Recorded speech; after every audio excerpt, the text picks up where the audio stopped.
Now, we know there are lots of infections which can happen with the liver in children, and that includes bacterial infections, parasitic infections, fungal, spirochetes, and viral.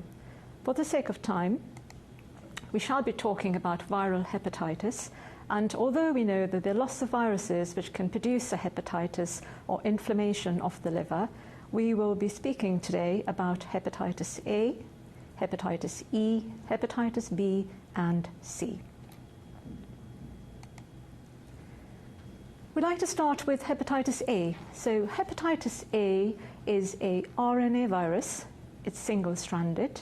It belongs to the genus Hepatovirus and the family Picornaviridae. It has one serotype and multiple genotypes, human genotypes, and 6 subtypes. It has a highly conserved antigenic structure which allows a vaccine to be made, and that vaccine is actually very useful, as we shall describe later. The differences in genome might explain how sometimes the infection is mild and others are very fulminant, as in fulminant hepatic failure. The geographical distribution of hepatitis A virus varies. So, for example, when we check prevalence of the antibody to the hepatitis A virus, we find that areas such as Africa, South Asia, some parts of the Middle East are actually a high prevalence.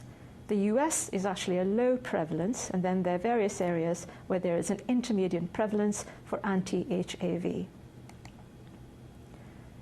When we look at CDC data, particularly from 2012, we can see that because of the vaccination present against hepatitis A, the reported numbers of acute hepatitis A cases have declined dramatically over the past years. Between 2000 to 2012 is what is demonstrated on this slide. When we look at the age groups where this has happened, we find that the incidence of acute hepatitis A has declined across all age groups, particularly the ones who are getting vaccinated. Transmission. We know that hepatitis A is a fecal-oral transmitted virus. It is transmitted by contaminated food and water. In most cases of infections in the United States, it is mostly in that manner. Also by travel, international travel to areas of endemicity, where it's about 50%. 10% of infections are because of sexual and household contacts, 9% homosexual activity in men. Food and waterborne outbreaks explain about 7%, daycare outbreaks 4%, injection use 3%. Maternal fetal transmission is not reported, so mostly fecal-oral transmission through contaminated food and water. In areas of high endemicity, disease rates may be low because most patients are affected at an age when the infection is largely asymptomatic. What does that mean? It means that in some areas, for example, where there is high endemicity, rates may still be high because of high levels of circulating virus. This is actually closely tied to the levels of development. So, for example, in areas where there's an improvement in sanitary conditions, the age of infection has shifted to older age groups. This is described as an epidemiological shift. And this is occurring across the globe. Acute disease, as we know, may be asymptomatic. So mild infection may be associated with actually no symptoms at all, or vague symptoms of fever, abdominal discomfort, nausea, or vomiting. We do know that usually hepatitis A infection does not go on to chronicity. Protective antibodies develop in response to an infection, and that usually confers lifelong immunity. It rarely, but sometimes, leads to fulminant hepatic failure. And as the term describes, that is a really devastating infection which is associated with the need for transplantation. Thankfully, it is rare. It does happen if there is an underlying disease process, particularly liver disease, concomitant infection with other viruses. This slide demonstrates what happens in the time course or a serological course of hepatitis A virus. Now we know it's fecal oral transmission. There's an increase with infection, a rapid rise in transaminases, this is the ALT, and this coincides with the onset of symptoms. A few weeks later, the transaminases, which are usually in the thousands, will start declining. There's usually a rapid improvement, and by about 3 months after the onset of infection, there is good recovery. The first antibody to rise, indicating an acute infection, is the IgM antibody to hepatitis A. This is not a protective antibody. It rises and then declines over the next few months. The one after is IgG, which provides the protective antibody. And so when we test for infection, we're actually testing for IgM, which is the antibody indicating acute infection, and then total antibody, which is IgM plus IgG. And it is the IgG antibody which confers immunity.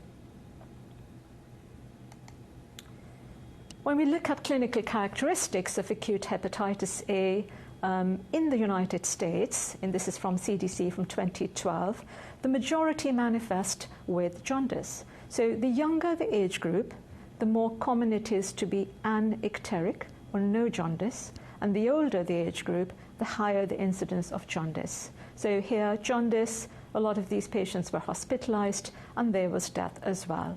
The mortality rate was described as 0.02 to 0.06 deaths per 100,000. And so acute liver failure, which is devastating or can be devastating, occurs in less than 1% of cases. From 2006 to 2010, the mortality rate has been described to be 0.03 deaths per 100,000. And again, it would be more common to have acute liver failure in the presence of hepatitis A viral infection when there is an underlying liver disease. It is important to know that in other parts of the world, for example in Latin America, liver failure due to hepatitis A still forms 60% of all causes of liver failure in that country. The most common extrahepatic manifestations of hepatitis A infection, when it does occur, includes a mild rash and sometimes arthralgias or joint symptoms. Hepatitis A may present atypically, so cholestatic hepatitis, where the jaundice persists for much longer than expected, relapsing hepatitis, where the hepatitis recurs but is not chronic, extrahepatic manifestations such as vasculitis, glomerulonephritis, myocarditis, and sometimes aplastic anemia, where there is neutropenia as well. Diagnosis requires the identification of the antibody. This is serum IgM, antibody to hepatitis A virus, which is positive in the presence of an acute infection and remains so for at least 4 to 6 months. The IgG antibody indicates the resolution of infection and remains positive for decades. This is the antibody that confers lifelong immunity. Treatment for hepatitis A infection is supportive, and almost all patients will recover within 3 to 6 months. But as we said, sometimes, in rare cases, fulminant hepatic failure may occur. 0.1% in infants and children, and a little bit more in older people, about 0.4% in the age group of 15 to 39 years. And when that happens, the disease is rapidly progressive, requiring urgent intervention and usually liver transplantation. In the absence of that, the mortality is significant. We now move on to vaccination or protection against hepatitis A vaccination. This is actually a vaccination record from the United States 2012, and these are recommended immunization schedules for persons or patients aged 0 to 6 years. And you can see that hepatitis A is given after the first birthday. In the US, immunoglobulin is still recommended for protection from hepatitis A infection in children if they're exposed less than 2 years of age. And this is because residual anti-HAV passively acquired from mummy may interfere with vaccine immunogenicity. This is, again, identification of the different types of vaccines and when they are available. Less than a year of age, there is no vaccination. Immune serum globulin is given in the face of an exposure. From 1 to 18 years, Havrix or Vactor in multiple doses are given, again for the same, for greater than 18 years. In pregnancy, there is no available data, and immune globulin may be given if required. Immune globulin is also given if there's an allergy to the vaccine, and also in immune deficiency syndromes, we may not expect the same sort of response as you would with an immune sufficient individual when the vaccine is administered. So what happens after exposure? So post-exposure prophylaxis. Those who have not previously received a vaccine may be given a single dose of a single antigen hepatitis A vaccine or immune globulin 0.02 ml per kilogram as soon as possible. If the child is a healthy child, older than a year of age, then the vaccine is actually preferred instead of the immune globulin. For children less than a year of age, immunocompromised individuals, those with chronic liver disease, and those where vaccine is contraindicated for any reason, immune globulins are required. We now move on to hepatitis E. Hepatitis E, if you look carefully, is actually very similar to hepatitis A. It's also an RNA virus, belongs to the family Hepviridae, multiple genotypes, multiple subtypes. Genotype 3 is noted here because it seems to be less virulent and seems to be the predominant form of hepatitis E, in particular in the United States. The epidemiology is similar to hepatitis A. The highest incidence is in Asia, Africa, Middle East, and Central America. Attack rates in children vary from 0.2 to 10%. An estimated 20 million patients or hepatitis E infections occur in a year. We do know that there are a number of hepatitis E-related deaths. However, the disease is usually self-limiting but has the potential, just like hepatitis A, to develop into fulminant liver failure. As in hepatitis A, the transmission is through contaminated food and water, so food-borne transmission. It is also acquired from the ingestion of products derived from infected animals, transfusion of infected blood products, sporadic cases, which is common, and vertical transmission from a pregnant woman to her fetus has also been described. This is unlike what we had seen for hepatitis A. So what's common is that it's foodborne, contaminated food and water, as well as sporadic cases. The overall seroprevalence in the United States of hepatitis E is 21%. That's quite a lot. But clinically apparent hepatitis E is not frequently recognized. And why is that? Perhaps because of underreporting, misclassification, or the presence of a less virulent genotype 3, which is frequently missed. The attack rates that have been described in children is 0.2 to 10%, as previously mentioned. The incubation period, similar to that of hepatitis A, is 4 to 5 weeks. The symptoms of infection are also very similar to hepatitis A. We look at this graph. It tells us the typical serological course that is anticipated with the hepatitis E virus infection. Fecal-oral contamination, that's where the person is extremely infective. This is the orange bar. With the onset of infection, there is a rapid rise in transaminases, usually in the thousands, and then recovery over the next few weeks. At this time, jaundice becomes more apparent. The first antibody to arise is the IgM antibody, which is here in the dotted line, and the IgM antibody does not confer immunity. It is the IgG which rises later, stays longer, provides the immunity.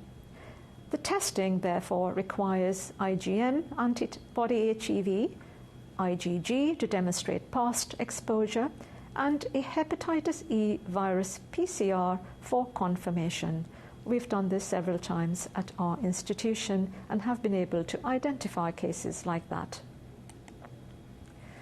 The disease or the infection is usually self-limited, and as hepatitis A, fulminant hepatitis failure may occur in some circumstances. The case fatality rate of HEV fulminant hepatic failure is 0.5 to 4%. The mortality rate is high, 20% amongst pregnant women, particularly in their third trimester. The risk of fulminant hepatic failure is also increased in the presence of pre-existing liver disease and malnutrition. As in hepatitis A, where we said, hepatitis A is an acute infection, does not really lead to chronicity. There may be relapsing hepatitis. In contrast, in hepatitis E, although chronicity is not described for hepatitis E, sometimes you can see chronic viremia in transplant patients. The natural history is incompletely understood, but progressive disease has been described. In a study of about 56 patients, ribavirin monotherapy was provided for a median of 3 months, and at the end of therapy, at least 95% of the patients had demonstrated HEV clearance. So what this describes is chronic viremia in the setting of immunocompromise, as in transplant patients, where ribavirin was indicated to try and clear the virus. Vaccines for hepatitis E are in various stages of development, and unlike that in hepatitis A, immune globulins are not given in the face of an exposure. And the reason for that is that there is no proof that giving immune globulin confers additional protection. Treatment for acute hepatitis E is supportive, as that seen with hepatitis A. We're now going to shift gear and go to hepatitis B. Hepatitis B and C are blood-borne infections. They're not like hepatitis A and E, which were food-borne, short-lived, acute infections, usually not chronic. Hepatitis B and C are both blood-borne or blood product-borne, and these infections go on to chronic disease and have long-term sequelae. Hepatitis B has 8 genotypes. The prevalence in the United States, you can see A, B, C, D, E, and G. A is the highest prevalence at 35%. On the right side in the upper quadrant, you can see the structure of the hepatitis B virus, and you'll be familiar with the terms the surface antigen and the envelope proteins, and it also contains the DNA polymerase and the RNA primers.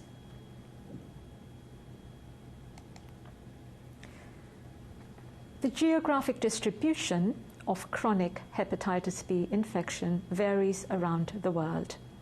There are 300 million hepatitis B carriers across the globe.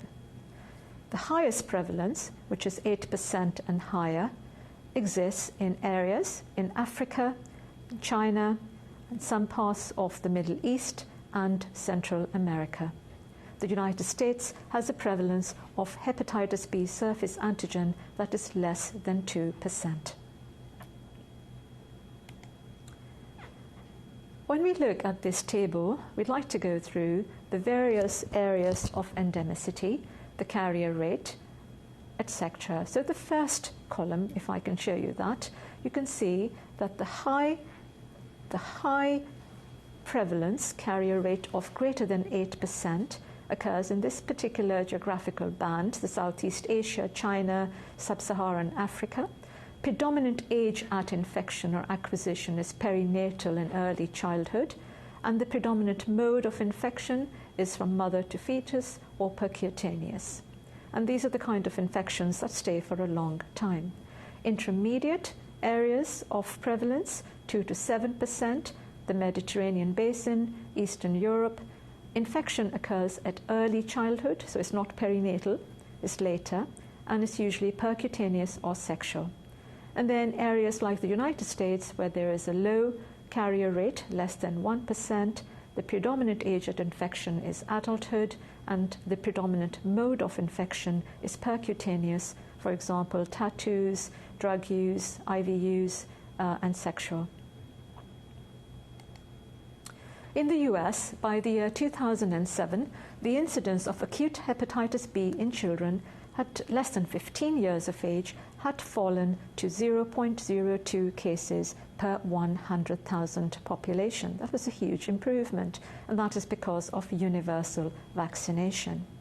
The areas where identification of cases was seen were in adolescents with high-risk behavior, so tattoos, piercings, drug use, sexual activity with contaminated individuals, immigrants from endemic areas, infants of mothers with hepatitis B, horizontal transmission or household contacts, and international adoption or adoption of children from areas of high endemicity.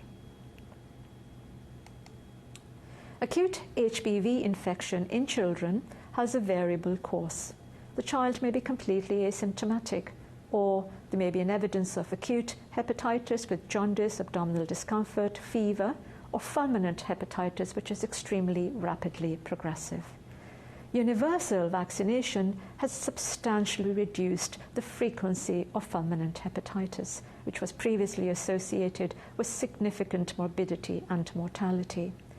In particular, in Taiwan, where there was the highest numbers seen, there has been a decrease from 5.36 to 1.71 of fulminant hepatic failure per 100,000 population. So that's a huge improvement. And this is because of the universal HBV vaccination in China and across the world. The incubation period is short, 1 to 4 months. Patients usually have they're either asymptomatic or they have a serum sickness-like syndrome, so joint pains, arthralgias, muscle ache, just not feeling themselves, or, like we mentioned previously, rapid acute onset of hepatic decompensation with fulminant failure. Gianni-Crosti syndrome is a term used to describe a papular acrodermatitis, which is sometimes seen with HBV infection. This is the typical serological course that is identified in the setting of acute infection with hepatitis B. You'll notice that the first antigen to appear is the hepatitis B surface antigen. This rises and usually declines if there is going to be a resolution of infection. Its decline is followed by the development of an antibody, which is protective, which is known as the antibody to the surface antigen, or anti-HBs. There is a window period where there is actually no hepatitis B surface antigen and no antibody. Identification of acute infection in this window period is done by looking for anti-HBc, which is the core antibody, and this is either IgM or IgG, which is the total. During this time, one also looks at E antigen, which is the pink bar. The E antigen indicates infectivity, and resolution of E antigen, or the conversion into E antibody, indicates a decrease in infectivity. So this slide is showing us the surface antigen, a declining surface antigen, which is followed by the onset of an antibody, which is protective.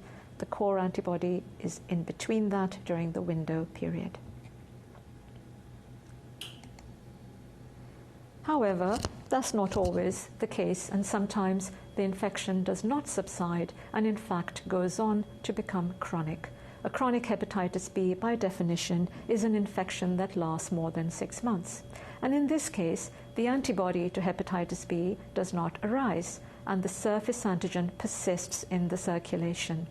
The E antigen indicates infectivity and may go on for years.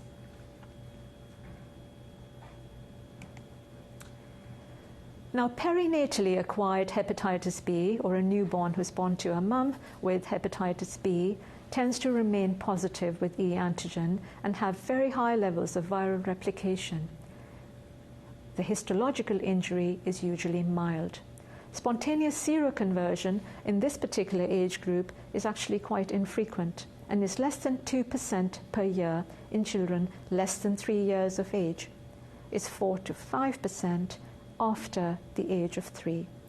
We also know that the frequency of spontaneous seroconversion increases during puberty. So what this is telling us is that the rate of acquisition is very high to a newborn who's born to a mother with hepatitis B, and infection usually persists with less chances of spontaneous seroconversion. So most of these children will go on to develop chronic disease. What happens when it's acquired later, so not in the perinatal period? Those children will frequently clear the E antigen and the HBV virus from the serum during the first 2 decades of life. So frequently clear the E antigen. In this longitudinal study of Italian children who were followed for about 29 years, a large number, almost 95%, had inactive hepatitis B in follow-up, and at least 15% cleared the surface antigen. So this, when somebody has hepatitis B, which is acquired later and not in the perinatal period, they have a higher likelihood of resolution and spontaneous seroconversion. So when we look at this in another way, what is the risk of developing chronic hepatitis B infection? It's the highest in newborns, almost 90%, and then lower in infants and children, and less than 5% in adults. The vaccine and the immune globulin, which is given right away when a baby is born to an infected mother, is 95% protective. However, that protection is much lower if there is a high maternal viral load, and also depends on the E antigen status of the mother.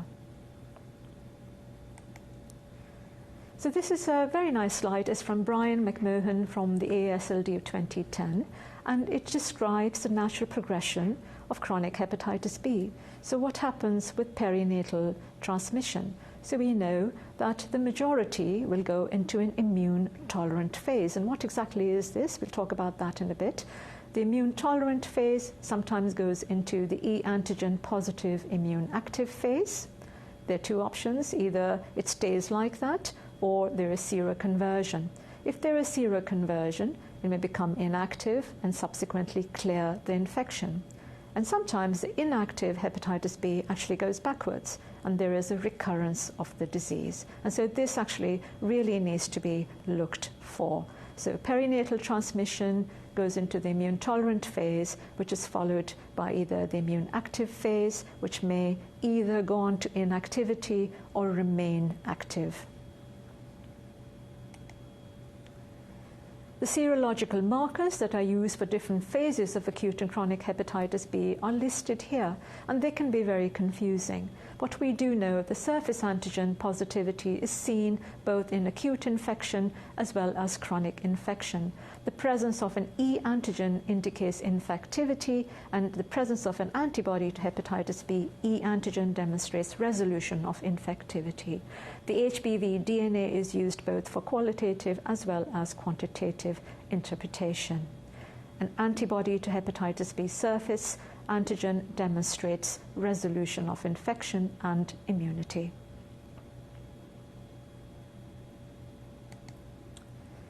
So what happens after spontaneous clearance? 67 to 80% have low HBV DNA and normal transaminases, so they've cleared the virus. But about 10 to 30% may have reactivation, and this particular group of patients really needs to be looked for, and therefore lifelong follow-up is required. On occasion, these patients may be E antigen negative but have elevated virus in their bloodstream due to variants in the pre-core or core promoter region. So variants in the pre-core or core promoter regions. And this leads to continued inflammation in the liver. We do know that the clearance of hepatitis B surface antigen can take a long time.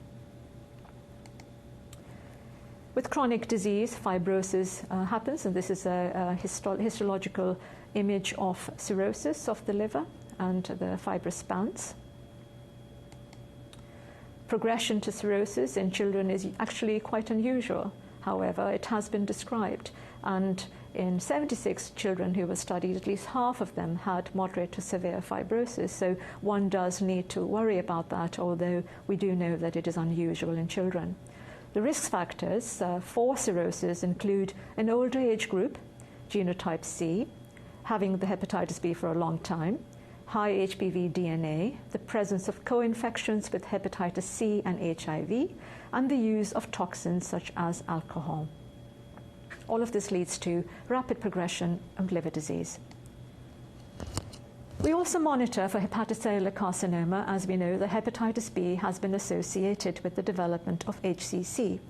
Risk factors for that is usually the male sex, older age, a family history, reversion from anti-HBE, genotypes B and C, and a core promoter mutation, or a presence of a co-infection with hepatitis C. It increases the risk by 10 to 15%, and with HIV, it's 6 to 13%. So how do you evaluate these patients with chronic HBV? Our initial evaluation includes a history, a good physical exam. We look for family history. We do all the various serological tests. We quantitate the HBV virus. We look for alpha-fetoprotein as a screen for hepatocellular carcinoma, and we do an ultrasound and consider a liver biopsy. A liver biopsy is not required for all patients. And then, how do we guide these patients? We talk to them a little bit about sexual contacts and require vaccinations of household people, not to share toothbrushes or razors, and to cover open cuts and scratches. We also say children can participate in all activities, including contact sports, and they can share food, utensils, and kiss others, and that should not be a problem. So they should not be excluded from daycare and should not be isolated from other children. Monitoring in our group for immune-tolerant hepatitis B, we check LFTs, hepatitis B E antigen and antibody every 6 to 12 months. For inactive disease is annually, and the HCC surveillance with a serum alpha-fetoprotein and an ultrasound on a yearly basis. This particular slide shows you the different types of hepatitis B. So immune tolerant, where there's a surface antigen positive, E antigen positive, usually a high viral load, and the transaminases are normal. So perinatally acquired hepatitis B usually goes into the immune tolerant form. What do? We just monitor. For E antigen positive, immune active disease, where the transaminases are elevated, there's an evidence of ongoing inflammation, treatment is required. If it becomes inactive, then just follow-up is required, and then we keep an eye for reactivation or going the other way, in which case retreatment may be required and long-term follow-up is required. This is an algorithmic demonstration of the same. So children with chronic hepatitis B, that is more than 6 months, if the ALT is persistently normal, then we watch them and we try to see if the patient is an immune tolerant form or an inactive carrier, in which case no treatment is required. If the ALT is higher than 1.5 times the upper limit of normal, then we'd like to decide whether it's immune active or reactivation. And in either case, we'd like to then determine whether treatment is required. So the indications for treatment are ALT greater than 1.5 to 2 times the upper limit of normal and an elevated HBV titer.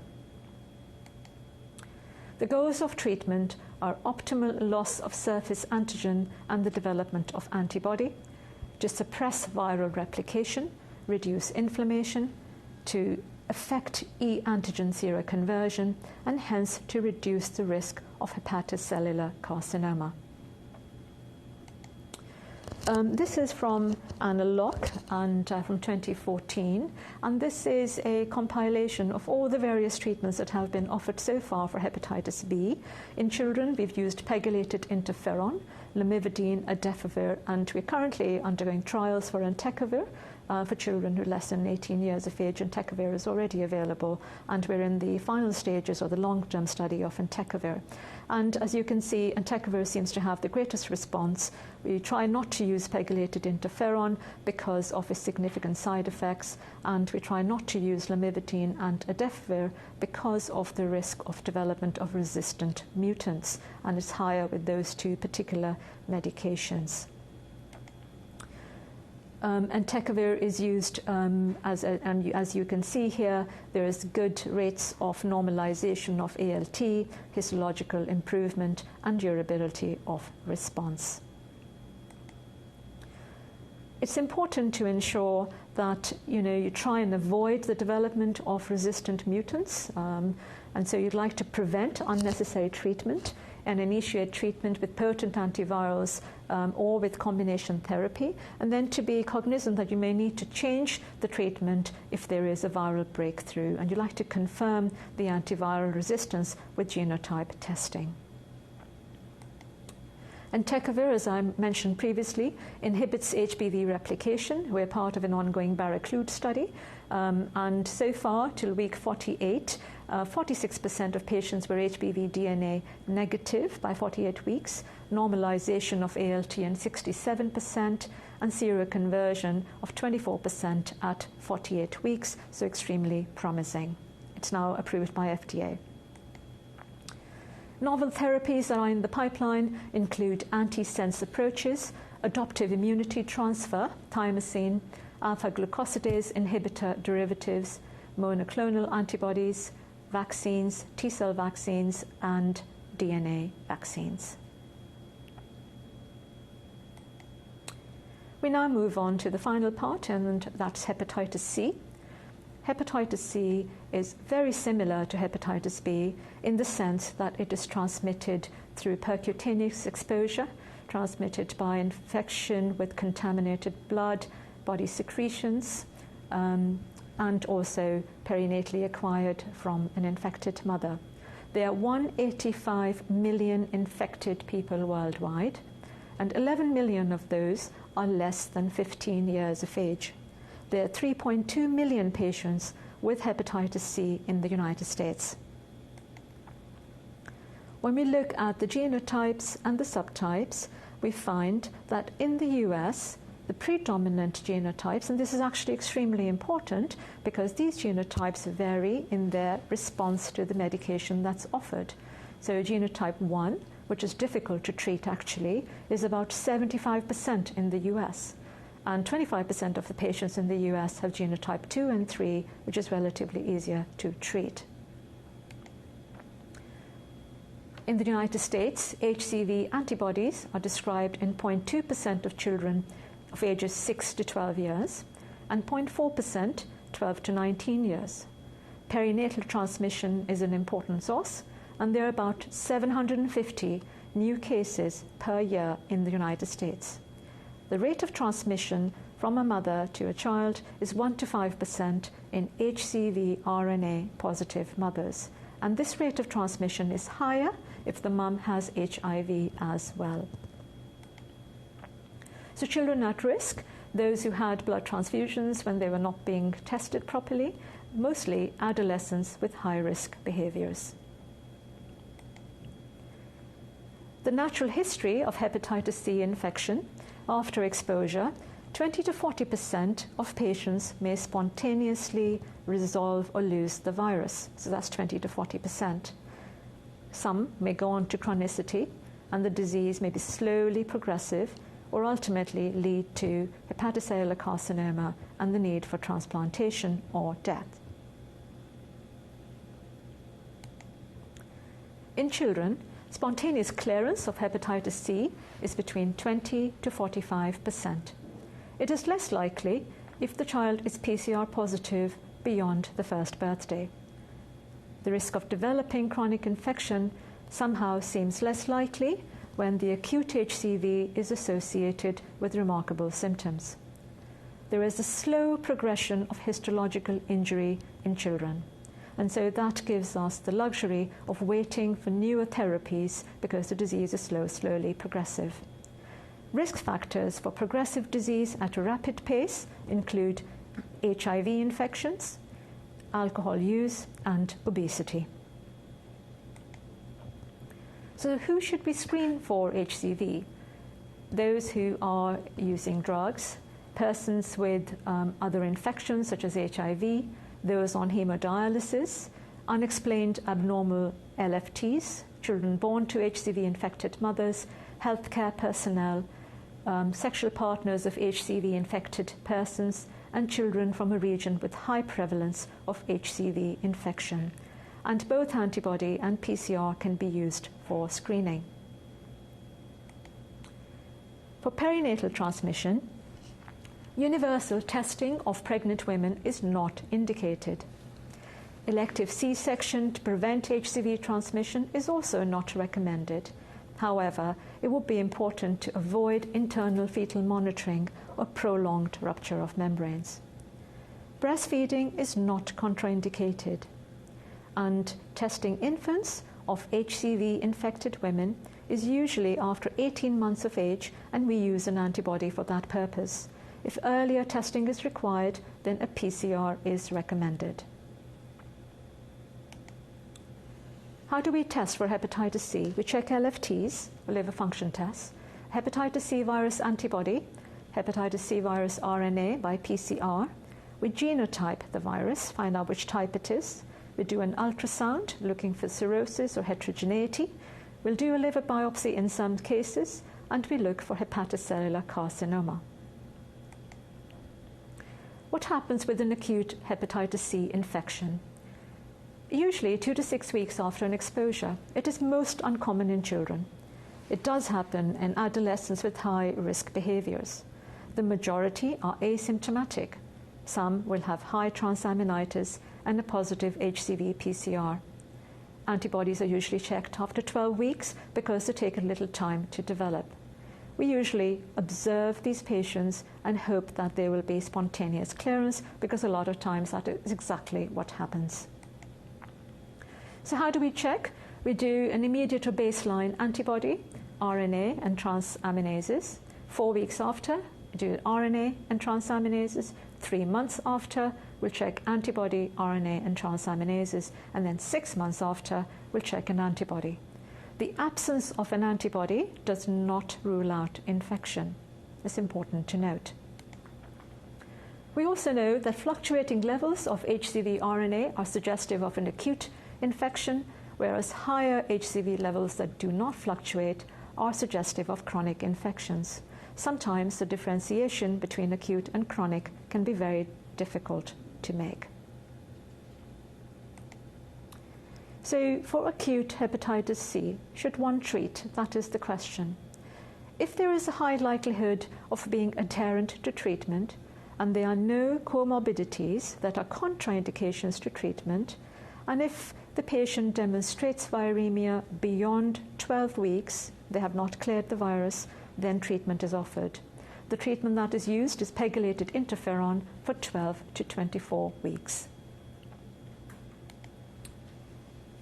When the infection becomes chronic, the serum aminotransaminases remain elevated, but they may not consistently be related to disease severity. What that means is that the LFTs may actually fluctuate or oscillate, but they're very important to use for serial measurements to monitor disease. And they're usually checked, at least in our centre, every 6 to 12 months. And we check them more frequently if there are comorbidities, there's a concomitant HIV infection, or the child is on other hepatotoxic medications. We look for hepatocellular carcinoma, even though we know it's rare in children. We'll particularly look for that if there are co-infections with HBV, and we do so by doing an annual liver ultrasound and an annual serum alpha-fetoprotein. We now come to treatment. This is the structure or the different components of the hepatitis C particle.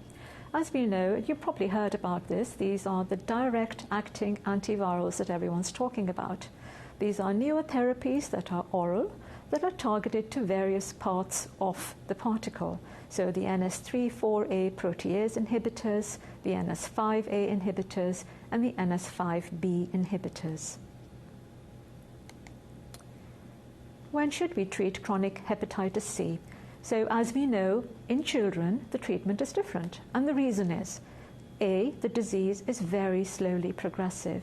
And so one really needs to think, should we just treat right away, knowing that the currently available therapies are not optimal? Because it's slowly progressive, perhaps we should wait to see if there will be newer oral therapies which will be better. For genotype 2 and C, we usually defer treatment. We also try and defer treatment for all hepatitis C if at all possible. If for some reason that's not possible and prompt treatment is required, then conventional therapy is undertaken. We do know that conventional therapy is far from optimal. This is a slide that demonstrates that only a 54 to 56% sustained virological response when the currently available therapy of interferon and ribavirin was used. So it's not optimal at all. When we use pegylated interferon ribavirin for genotype 1, there's a sustained virological response in only 53%, and for 2 and 3 is 93%. The duration of treatment for genotype 2 or 3 is 24 weeks, and for genotype 1 is planned for 48, is terminated or aborted early if there's no response, or extended to 72 weeks if there is a slow response. So we really would rather not do conventional therapy unless indicated. As you know, that there are ongoing studies with boceprevir and telaprevir. These are used in combination with pegylated interferon and ribavirin. These, in general, for the most part, in adult medicine have been replaced by sofosbuvir and cimeprevir, which have much better responses. We look at sofosbuvir with pegylated interferon and ribavirin. You see a response rate between 90 to 100%. That's absolutely fabulous. This is from adult data. So what should one do with genotype 2 and 3?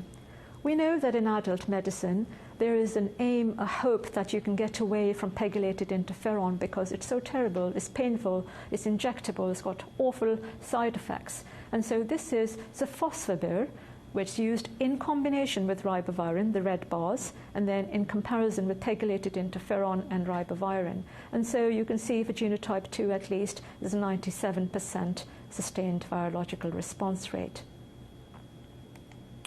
So children may have access to therapy through clinical trials. They may wait till these drugs are approved for pediatric use.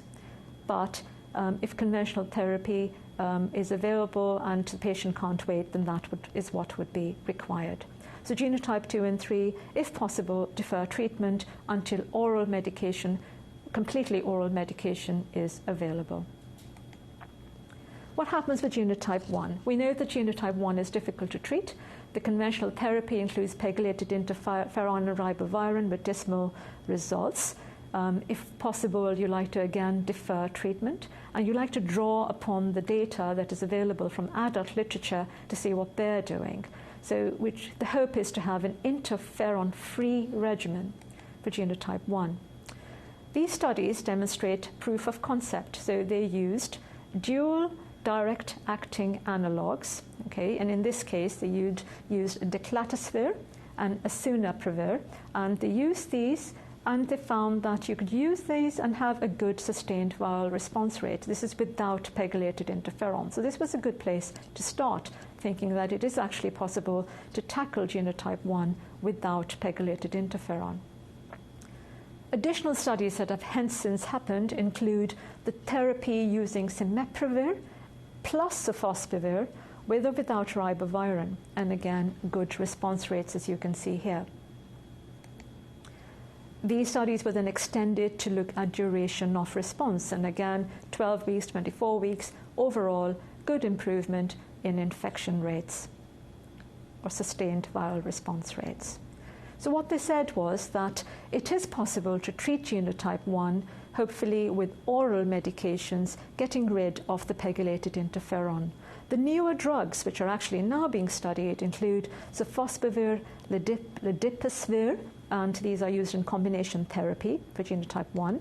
And then ombitesvir and dasabuvir, again, combinations, as you can see here, really good 95 to 98% sustained virological response rates. So this is actually very, very comforting. So in summary, pediatrics would like to draw on adult treatment options eventually. Obviously, everything needs to go through FDA clearance. In those children where they can be included into clinical trials, they could probably use these. The aim is to avoid pegylated interferon and ribavirin therapies because of the suboptimal response, particularly with genotype 1, and we're hoping that oral therapies with direct-acting analogues will be the way of the future. And this will bring me to my last slide, which tells us that there are actually so many other interesting, exciting therapeutics that are currently being developed, which we hope will be able to deal with the scourge of hepatitis C as we